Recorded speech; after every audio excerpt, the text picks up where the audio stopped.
ഡൽഹി മദ്യനയ അഴിമതി കേസിൽ മുഖ്യമന്ത്രി അരവിന്ദ് കെജ്രിവാളിന് ആശ്വാസം. ഇഡി രജിസ്റ്റർ ചെയ്ത കേസിൽ സുപ്രീം കോടതി കെജ്രിവാളിന് ഇടക്കാല ജാമ്യം അനുവദിച്ചു. ഇഡിയുടെ അറസ്റ്റ് നിയമവിരുദ്ധം എന്ന ഹർജിയിലെ നിയമ വിഷയങ്ങൾ 3 അംഗ ബെഞ്ചിന് വിട്ടു. ഇഡിയുടെ അറസ്റ്റിനെ ചോദ്യം ചെയ്ത് ഡൽഹി മുഖ്യമന്ത്രി അരവിന്ദ് കെജ്രിവാൾ നൽകിയ ഹർജിയിലാണ് സുപ്രീംകോടതി ഇടക്കാല ജാമ്യം അനുവദിച്ചത്. ജസ്റ്റിസ് സഞ്ജീവ് ഖന്ന, ജസ്റ്റിസ് ദിബാങ്കർ ദത്ത എന്നിവരടങ്ങിയ ബെഞ്ചാണ് ഹർജി പരിഗണിച്ചത്. നിയമപരമായ കാര്യങ്ങൾ പാലിക്കാതെയാണ് ഇഡി കസ്റ്റഡിയിലെടുത്തതെന്നും അതിനാൽ അറസ്റ്റ് നിയമവിരുദ്ധമാണെന്നുമാണ് കെജ്രിവാൾ ചൂണ്ടിക്കാണിച്ചത്.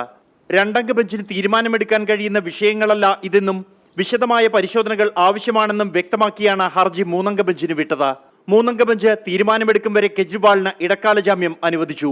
കെജ്രിവാൾ ജനങ്ങളാൽ തെരഞ്ഞെടുക്കപ്പെട്ട നേതാവാണ്.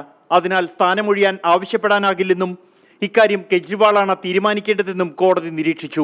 ഇടക്കാല ജാമ്യം ലഭിച്ചെങ്കിലും CBI കേസിൽ ജുഡീഷ്യൽ കസ്റ്റഡിയിലായതിനാൽ കെജ്രിവാൾ തിഹാർ ജയിലിൽ തുടരും. CBI കേസിൽ ജാമ്യം ലഭിച്ചാൽ മാത്രമേ പുറത്തിറങ്ങാനാകൂ. സത്യത്തെ വളച്ചൊടിക്കാമെങ്കിലും തോൽപ്പിക്കാനാകില്ലെന്ന് വിധിയോട് ആം ആദ്മി നേതൃത്വം പ്രതികരിച്ചു. ഇടക്കാല ജാമ്യം ലഭിച്ചതിന് കേസിൽ നിന്നും അരവിന്ദ് കെജ്രിവാളിനെ വെറുതെ വിട്ടെന്ന അർത്ഥമില്ലെന്നാണ് BJPയുടെ പ്രതികരണം. 24 ഡൽഹി.